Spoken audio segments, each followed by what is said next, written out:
बिस्मिल्लाहिर्रहमानिर्रहीम। तमाम देखने वालों को मेरी तरफ से अस्सलाम वालेकुम। आज हम चैप्टर 1 का नेक्स्ट टॉपिक पढ़ने लगे हैं, वो हमारे पास है एरर्स एंड अनसर्टेनिटी। तो आज हम देखेंगे एरर्स और अनसर्टेनिटी में क्या फ़र्क है। इसी तरह से हम सोर्स ऑफ एरर पढ़ेंगे, इसी तरह से हम सोर्स ऑफ अनसर्टेनिटी पढ़ेंगे, टाइप्स ऑफ एरर पढ़ेंगे, कितनी टाइप्स होती हैं। तो सबसे पहले बेटा हम देखते हैं एरर्स का मतलब क्या होता है। एरर का मतलब होता है गलती। दूसरा लफ्ज क्या है? अनसर्टेनिटी। अनसर्टेनिटी का मतलब होता है गैर यकीनी, शक व शुबहात। तो देखिए, अगर हमें कहा जाए कि what is the difference between errors and uncertainty, कि एरर्स और अनसर्टेनिटी में क्या डिफरेंस है, हम पहले बेटा एक छोटी सी एग्जांपल देखते हैं, उसके बाद हम इसके डेफिनेशन की तरफ आते हैं। देखिए, अगर मैं g की एक्चुअल वैल्यू की बात करूं तो जो g की बेटा एक्चुअल वैल्यूज होती है वो कितना होती है? 9.8 मीटर पर सेकंड स्क्वायर होती है। मैं कोई से भी 3 स्टूडेंट बुलाता हूं, मैं कहता हूं ये आपके पास ऑपरेटर्स है, मुझे g की वैल्यू फाइंड करके दें। उनमें से जब बेटा पहला स्टूडेंट मेजर करता है वो कहता है कि सर मेरे पास आ रही है 9.75 आ रही है। जब दूसरा स्टूडेंट मेजर करता है वो कहता है कि सर मेरे पास कितना आ रही है? 9.5 आ रही है। जब तीसरा स्टूडेंट मेजर करता है तो वो कहता है कि सर मेरे पास कितना आ रही है? 9.1 आ रही है। तो देखिए, ये हमारे पास एक्चुअल वैल्यूज है और ये तीनों हमारे पास क्या कहलाएंगी? Measured values कहलाएंगी। बेटा एरर किसको कहा जाता है? एरर का मतलब होता है जब आपकी एक्चुअल और मेजर के दरमियान में मैक्सिमम डिफरेंस आ जाए तो उसे क्या कहा जाता है? एरर्स कहा जाता है। तो देखिए, एक्चुअल कितना है? 9.8 है।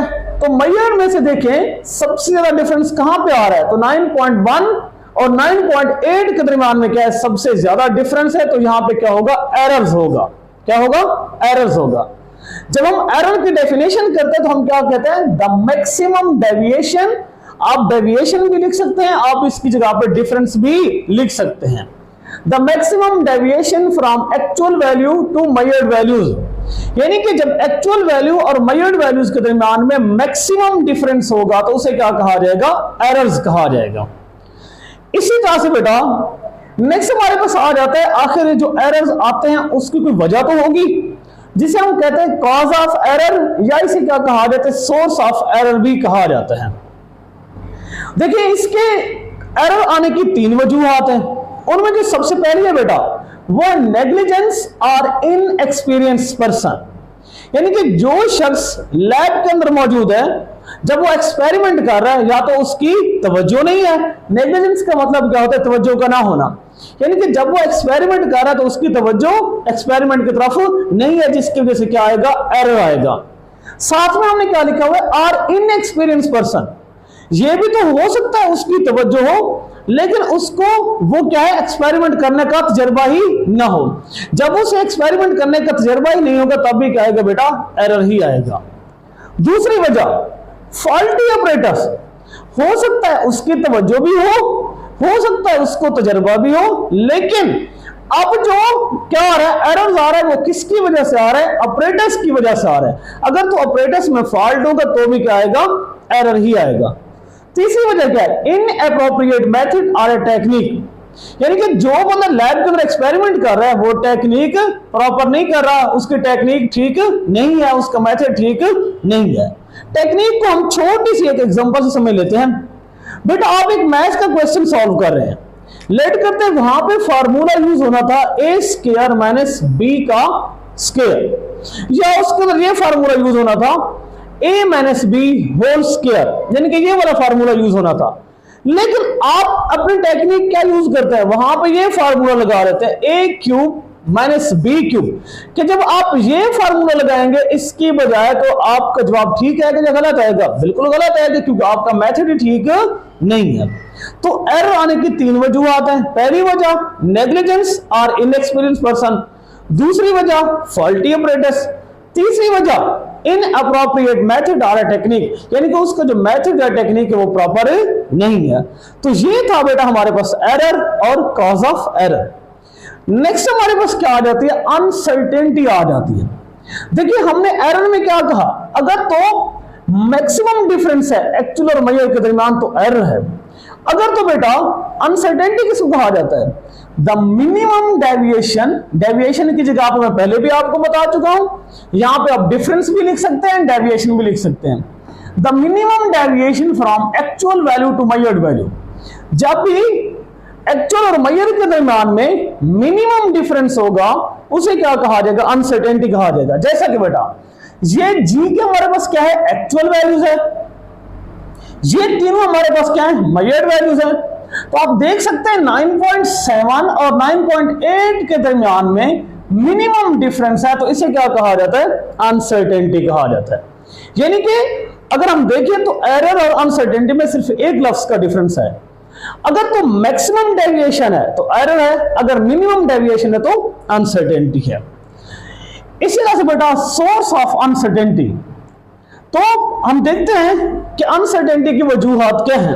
पहला बेटा लिमिटेशन ऑफ मेजरिंग इंस्ट्रूमेंट, यानी कि जो आप मेजरिंग इंस्ट्रूमेंट यूज करें वो लिमिटेड है, वो महदूद है। जैसा कि मैं कहता हूं मुझे इस हेयर की थिकनेस फाइंड करके दें, आप पहले वर्नियर कैलिपर यूज करते हैं, उससे मेजर करते हैं, लेकिन वो मेजर नहीं कर पाता। फिर आप स्क्रू गेज को यूज करते हैं, स्क्रू गेज क्या करता है? इस हेयर की थिकनेस को फाइंड कर लेता है। तो हम क्या कहेंगे कि इसकी हेयर की जो थिकनेस है वो स्क्रू गेज से तो फाइंड हो सकती है, लेकिन वर्नियर कैलिपर इसकी थिकनेस को फाइंड करने के लिए एक लिमिटेड इंस्ट्रूमेंट है। यानी कि वर्नियर कैलिपर एक क्या है? लिमिटेड इंस्ट्रूमेंट है, इसके मेजरमेंट नहीं कर सकता। दूसरी वजह देखते हैं हम लोग, variation of object being measured. जब भी बेटा अब क्या कर रहे होते हैं, चीजों की मेजरमेंट कर रहे होते हैं, उसमें कुछ ना कुछ नेचुरल वेरिएशन भी आ सकती है। जैसा कि मैं एक स्टूडेंट से पूछता हूं कि बेटा बताएं टाइम क्या हो रहा है, वो कहता है कि सर इस वक्त जो टाइम हो रहा है 12:50। मैं कहता हूं मुझे सेकंड भी बताओ, वो कहता है कि सर 52 सेकंड। मैं फौरन ही दूसरे स्टूडेंट से पूछता हूं आप बताएं आपके पास टाइम क्या हो रहा है, वो कहता है कि सर 12:50, लेकिन वो क्या कहता है? 54 सेकंड। देखिए ये क्या आई है? नेचुरल वेरिएशन आई है। नेचुरल वेरिएशन की वजह से भी क्या आ सकती है? अनसर्टेनिटी आ सकती है। इसी तरह से बेटा इंपरफेक्शन ऑफ पर्सन सेंस, आप पर्सन की जगह पे ह्यूमन सेंस भी लिख सकते हैं। यानी कि जितने भी इंसान हैं उनका जो पर्सन सेंस होता है वो कभी भी परफेक्ट नहीं होता। अब इसको भी हम एक छोटी सी एग्जांपल से समझते हैं। अगर मैं एटम की बात करूं तो सारे लोग आप जानते हैं एटम की तरह क्या बने होते हैं? शेल बने हुए होते हैं। तो आपको यह भी पता है कि जो इलेक्ट्रॉन होते हैं वो हमेशा हायर ऑर्बिट से, हायर शेल से किसकी तरफ मूव करते रहते हैं? लोअर ऑर्बिट की तरफ मूव करते हैं। अब वो हायर से लोअर की तरफ तो मूव करते हैं, लेकिन हमें इस बात का नहीं पता वो किस वक्त क्या करेंगे, जंप करेंगे हायर से लोअर की तरफ, हमें उसके एग्जैक्ट टाइम का पता नहीं है। तो इस चीज को क्या कहा जाता है? इंपरफेक्शन ऑफ पर्सन सेंस कहा जाता है। तो ये थे बेटा हमारे पास source of uncertainty. Okay, next हमारे पास है टाइप्स ऑफ एरर। एरर की दो टाइप्स हैं, उनमें से जो सबसे पहली है वो है रैंडम एरर, दूसरी टाइप से बेटा सिस्टमैटिक एरर। तो पहले हम बात करते हैं रैंडम एरर की। रैंडम एरर क्या होता है? रैंडम का मतलब होता है बेतरतीब। तो इसकी हम डेफिनेशन देखते हैं। Random error is said to be occur when repeated measurement given different values under the same condition. सबसे पहले बेटा आप इस लफ्ज पे फोकस कीजिएगा, under the same condition. Under the same condition का मतलब यह है कि जब आप मेजरमेंट कर रहे हैं तो आपने एक ही इंस्ट्रूमेंट को यूज करना है। आपने जितनी भी मेजरमेंट करनी है तो आपने इंस्ट्रूमेंट कितना यूज करना है? एक इंस्ट्रूमेंट यूज करना है। तो वो कहता है क्या है? जब आप एक ही इंस्ट्रूमेंट यूज कर रहे हैं उससे जितनी भी मेजरमेंट कर रही हैं तो हर वक्त आपके पास जो वैल्यूज आ रही हैं वो क्या आ रही हैं? डिफरेंट आ रही हैं। जब इंस्ट्रूमेंट एक होगा वैल्यूज डिफरेंट आएंगी तो उस तरह का एरर क्या कहा जाता है? रैंडम एरर कहा जाता है। इसकी छोटी सी एग्जांपल है, मैं क्या करता हूं, सबसे पहले एक एक्सपेरिमेंट को यूज करता हूं, किसी इंस्ट्रूमेंट को यूज करता हूं, जी की वैल्यू फाइंड करता हूं। जब मैं पहली दफा इंस्ट्रूमेंट को यूज करके जी की वैल्यू फाइंड करता हूं तो वो मेरे पास कितना आती है? 9.75। फिर मैं उसी इंस्ट्रूमेंट को दोबारा यूज करता हूं, फिर मैं जी की वैल्यू फाइंड करता हूं तो फिर मेरे पास बेटा कितना आ जाती है? 9.5 आ जाती है। फिर मैं उसी इंस्ट्रूमेंट को तीसरी बार यूज करता हूं, तो तीसरी बार मेरे पास जो जी की वैल्यूज आ जाती है वो कितना आती है, 9.1 आ जाती है। तो देखिए जो जी की एक्चुअल वैल्यू होती है वो कितना होती है, 9.8 होती है। तो यहां पे आप देख सकते हैं मैंने तीनों बार एक ही इंस्ट्रूमेंट यूज किया, हर बार मेरे पास जो वैल्यूज आई है वो डिफरेंट आई है, सेम नहीं आई। तो इस तरह का एरर क्या कहलाता है, रैंडम एरर कहलाता है। तो नेक्स्ट हम देखते हैं सोर्स ऑफ रैंडम एरर, कि रैंडम एरर की वजूहात क्या होती है। It is due to some unknown cause, इसकी वजह का हमें पता नहीं है, लेकिन हम इसको एक छोटी सी एग्जांपल से समझ सकते हैं। मैं लैब में जाता हूं दोपहर के टाइम, मैं वहां पे जाके क्या करता हूं, किसी भी वायर की रेजिस्टेंस फाइंड करता हूं। जब मैं दोपहर को उसकी रेजिस्टेंस फाइंड करता हूं तो वो मेरे पास आती है, लेट्स सपोज 7 ओम आ जाती है। फिर मैं शाम टाइम चले जाता हूं, फिर उसी तार की, फिर उस वायर की जब मैं रेजिस्टेंस फाइंड करता हूं वो मेरे पास कितना आ जाती है, 4 ओम आ जाती है।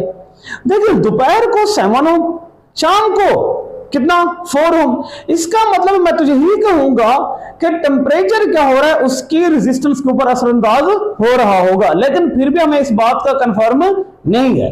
हम क्या कहेंगे उसके ऊपर क्या है, टेम्परेचर असरअंदाज हो रहा होगा। तो सेम केस यहां पे भी इसी हम कहते हैं it is due to some unknown cause, हमें इसकी वजह का पता नहीं है, ये हो सकती है। तो यानी कि ये हो सकती है, इसका मतलब है हमें इसके बारे में 100% कंफर्म नहीं है। फिर आ जाता है रिडक्शन ऑफ रैंडम एरर, कि आप रैंडम एरर को कम भी कर सकते हैं। जी बिल्कुल हम कर सकते हैं। कैसे बेटा, हमने जितने भी ये मेजर्ड वैल्यूज निकाली हुई हैं, इन तमाम मेजर्ड वैल्यूज की आप क्या ले लें, एवरेज ले लें, तो हम इस तरह से क्या कर सकते हैं, रैंडम एरर को रिड्यूस कर सकते हैं। Random error can be reduce by taking an average of measured values. आपकी जितनी भी मेजर्ड वैल्यूज हैं आपने क्या करने, उनकी एवरेज ले लेनी है। जैसा कि बेटा मैं यहां भी क्या ले लेता हूं, एवरेज लेता हूं। कैसे, जितनी मेरे पास वैल्यूज है मैं तमाम को क्या कर दूंगा, ऐड कर दूंगा। पहली वैल्यूज क्या आई थी, 9.75, दूसरी वैल्यूज 9.5, तीसरी वैल्यूज 9.1। टोटल मेरे पास कितनी वैल्यूज है, 3 वैल्यूज है, तो मैं क्या करूंगा, 3 के ऊपर डिवाइड करवा दूंगा। तो हम इस तरह से क्या लेते हैं, एवरेज लेते हैं। एवरेज लेके हम क्या कर सकते हैं, रैंडम एरर को रिड्यूस कर सकते हैं। ये था बेटा हमारे पास रैंडम एरर। तो नेक्स्ट हमारे पास आ जाता है सिस्टमैटिक एरर।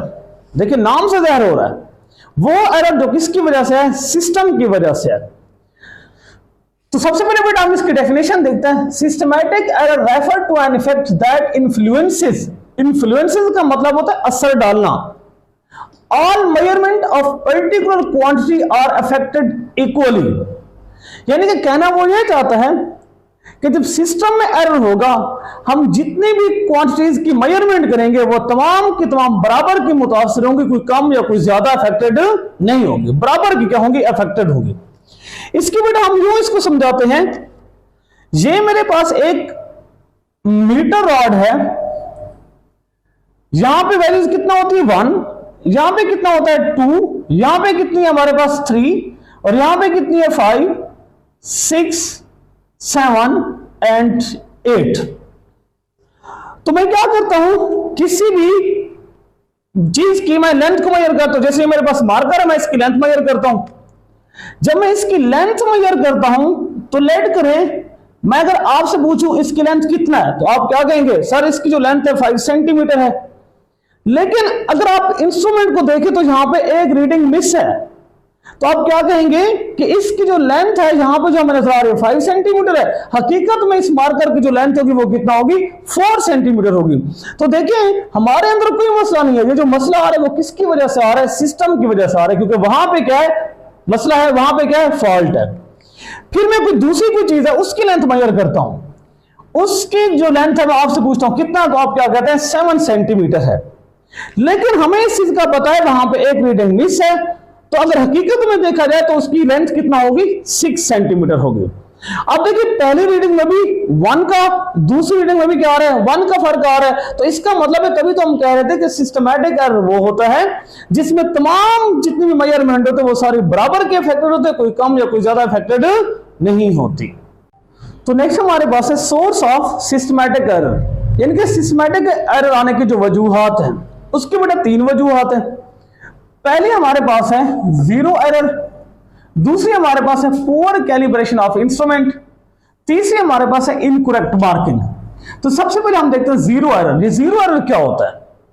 जब भी बेटा मेन स्केल का जीरो और वर्नियर स्केल का जीरो आपस में कोइंसाइड ना करें, आपस में ना मिले, तो उस वक्त जो एरर होगा उसे क्या कहा जाता है? जीरो एरर कहा जाता है। ठीक है। नेक्स्ट हमारे पास है पुअर कैलिब्रेशन ऑफ इंस्ट्रूमेंट, यानी कि जो आपके पास इंस्ट्रूमेंट है वो अच्छी सलाहियत का नहीं है। जैसा कि मैंने आपको पहले भी एग्जांपल दी है, अगर आप इस हेयर की थिकनेस फाइंड करना चाहते हैं तो आप इसके लिए वर्नियर कैलिपर का इस्तेमाल नहीं करेंगे, आप किसका इस्तेमाल करेंगे? स्क्रू गेज का, क्योंकि वर्नियर कैलिपर की इतनी अच्छी सलाहियत नहीं है वो इसकी थिकनेस को फाइंड कर सके। तो इसी तरह से बेटा नेक्स्ट हमारे पास है इनकरेक्ट मार्किंग, यानी कि जो आप इंस्ट्रूमेंट यूज कर रहे हैं उसके ऊपर जो रीडिंग्स है उनकी मार्किंग ठीक नहीं है। जैसे ये बेटा हमारे पास क्या मीटर रॉड है, देखिए 1 2 3 के बाद क्या आना चाहिए था 4, लेकिन यहां पे क्या आया हुआ है 5। इसका मतलब है यहां पे जो मार्किंग की हुई है वो ठीक नहीं की हुई, तो इस वक्त जो एरर आएगा वो भी क्या होगा? सिस्टमैटिक एरर होगा। तो ये तीन थी बेटा हमारे पास source of systematic error. Next हमारे पास आ जाता है रिडक्शन ऑफ सिस्टमैटिक एरर। क्या आप सिस्टमैटिक एरर को कैसे रिड्यूस कर सकते हैं? Systematic error can be reduced by comparing the instrument which may be accurate, यानी कि अगर आप सिस्टमैटिक एरर को बेटा रिड्यूस करना चाहते हैं, आपके पास जो इंस्ट्रूमेंट है उस इंस्ट्रूमेंट को उस वाले इंस्ट्रूमेंट के साथ कंपेयर करोगे जो बिल्कुल क्या होगा? एक्यूरेट होगा। आप इसको यूं समझिए बात को, अगर मेरे पास एक वॉच है, मैंने उसका टाइम सेट करना है, तो मैं क्या करूंगा? किस दूसरे बंदे से पूछूंगा इसका टाइम सेट करने के लिए? मैं उससे पूछूंगा जिसके पास वॉच ठीक से काम कर रही होगी या जिसके पास खराब से काम कर रही होगी। तो साफ सी बात है मैं उससे पूछूंगा जिसके पास टाइम क्या होगा? बिल्कुल ठीक होगा। तो मैं उसके साथ अपनी वॉच को क्या कर लूंगा? कंपेयर कर लूंगा। तो सेम केस अगर आप सिस्टमैटिक एरर को रिड्यूस करना चाहते हैं, जो आपके पास इंस्ट्रूमेंट है उसको उसके साथ कंपेयर करें जो बिल्कुल क्या कर रहा हो? ठीक काम कर रहा हो। ये था बेटा हमारे पास सिस्टमैटिक एरर।